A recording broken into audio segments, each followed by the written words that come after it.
Hello everyone, and welcome back to the channel and another video reaction to Scooby-Doo. So just a fair warning, I'm sick right now, so might be a little bit but ran out of time to catch up on stuff, so we're just gonna film it just because I got sick and had other stuff to do at the moment with finishing up the holiday things and other junk. So we are back. Last week we reacted to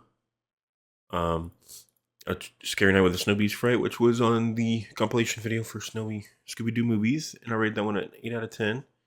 And then 5.5 for Creepy Tangle in the Bermuda Triangle, which was our appearance of the the skeleton monsters from Monsters Unleashed, and then Watch Out the Willow Wall, which I rated at 4 out of 10. So today, this episode, we are watching To Switch a Witch.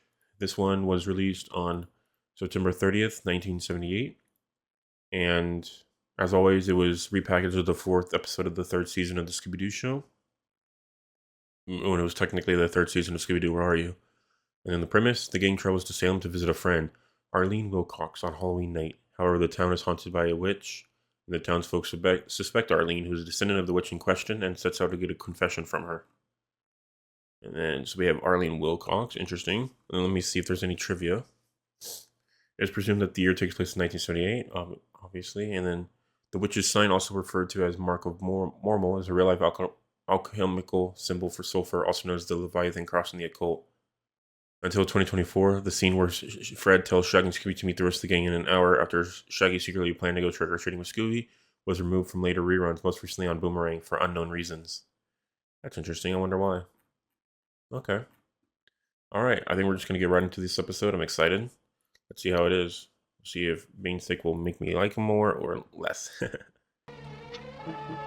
old-fashioned cemetery for a Scooby-Doo episode, of course. I like how they actually animated the gravestones too. 1733 to 1778. Gives me nostalgia. I used to do this all the time whenever I was sick when I was a kid. Just put Boomerang on and watch cartoons. Like, remember it's Halloween and Scoob and I want to go trick-or-treating, right, Scoob? Yep, there's the trick-or-treating for Scooby. Maybe they cut it because they're adults or teenagers that want to go trick-or-treating. I think it's cool. Back in our time, there's always kids that want to go trick-or-treating as teenagers. That was obviously a green screen kind of style, like one of the faker ghosts. There it is. Fred took those turns exactly how I do to work. She's been possessed by the witch of Salem. Witch of Salem? You fools, you'll be struck down by the witch. It's crazy though that it's the 78 and they have friends from all over the gaff. That's pretty funny.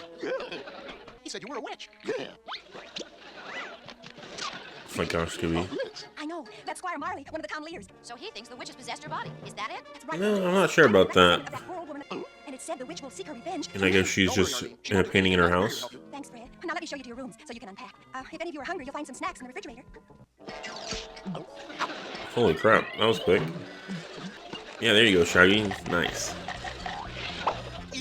Oh, that was so random. Okay. Well, that was Shaggy and Scooby's first kiss, so congratulations. Oh, Shaggy's being so mean. Nice. Good old-fashioned comedy right there. Well, Scooby, how do you like being a witch? Oh, that's interesting that she started glowing as soon as it was identified. George, the witch came back to get us. Fred, wait for us. It just happens all the time in these kinds of cartoons where the tree branches always look scary. Come on, Scoob.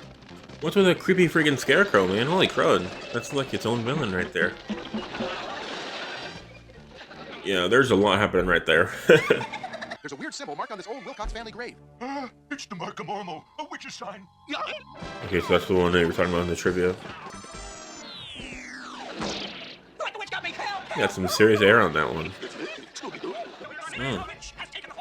So they're first time we've really seen a big town hall like this. Treating it like it's the 40s, or witchcraft was like in the 1800s. Let's check out these old books, Fred. Maybe they'll help us solve the mystery. Yeah, they're actually taking this pretty. This is how things happened. Like relax, Scoob, she's only a dummy.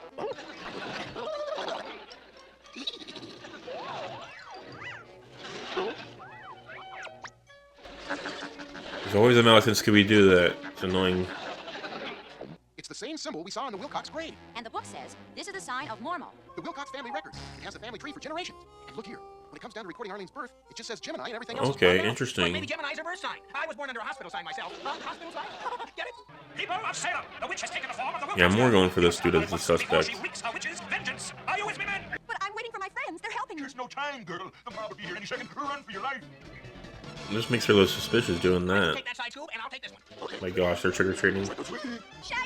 Scooby! They're after me! They think I'm the witch! Sweet. Quick, let's get out of here. Oh, there you go, Shaggy and Scooby. But let's go. Nice. Saints preserve us. The witch turned herself into a dog. It's me! Like, you better meet Fred and the others at the graveyard and tell them about Scoob. I'll try to rescue him. Okay, Shaggy. They're still acting like this after freaking 170 years, man. Nice, I'm glad Shaggy's doing it, not just Scooby. Get him. They're changing shapes. Be in league with a witch. The heck was that, Shaggy? But he's no witch, he's a dog. You take us for fools. We know a witch's ways. Lord of the big school. I love how Shaggy is just kind of putting his hand in the stockade and then taking it out. No, don't. Of course, always. Help! Jeepers! We got Nice. her anyhow! Come on!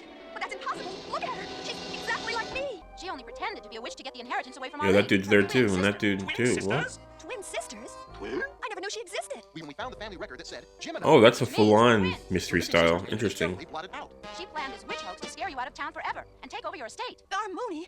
I thought he was my friend! This wire we found at the grave came from the wiring Mooney built to make the witch glow. And that weird bubbling stain we found on Arlene's floor when the witch ran off was acid from the battery she used for the wiring. Oh, interesting. Apologies for what happened, Miss Wilcox. As for you two, you're going to jail. Especially Shaggy and Scooby. Interesting. Say, Gemini was the clue to be My dog twins. fucking gave That's Scoob cool. sniffles, so I'm giving him some chicken soup. Like, I guess I forgot to take out the chicken soup. Interesting. Yeah, that was a fun one. I like that one. So definitely a bit more, I don't know, serious style compared to other Scooby-Doo episodes. It felt like where it had a bit more like, you know, they're gonna confess that you're a witch and just keep drowning Scooby, that kind of thing. So a little bit darker, where they still had the fun, you know, Scooby-Doo quiz like, you know, Gemini, that means you're a twin. It completely didn't cross my mind. It should have crossed my mind for like fairy tale and stuff like that. Gemini, you know, the twin. So, but it just didn't for me. I'll get them next time. So yeah, the wire, I expected it to be acid whenever fell down, but I didn't expect to basically the acid part of it and like how they made it glow was pretty simple, but overall, not a bad one. I like that episode. I think I'm gonna rate this one a 7 out of 10. I was gonna give it a 6.5, but I liked the reveal at the end, and it was still the two bad guys. And then after trying to drown Shaggy and Scooby, he's like, "Oh, I'm sorry about that." It's like, dude, drown him to make him confess to being a witch. This is not the 1700s, man, or the 1600s. Like, come on, dude. But overall, not a bad one. I enjoyed that one a good amount, and yeah, that's why I'm gonna get rated a 7 out of 10. Just whatever I'm feeling. Also, my sickness is giving me some good old nostalgia vibes of just watching Scooby-Doo, so that definitely helps. So yeah, I think that's going to do it for me. Just going to keep this one rather short so we can react to the next one since we're need to catch up. So thank you for watching and have a great day.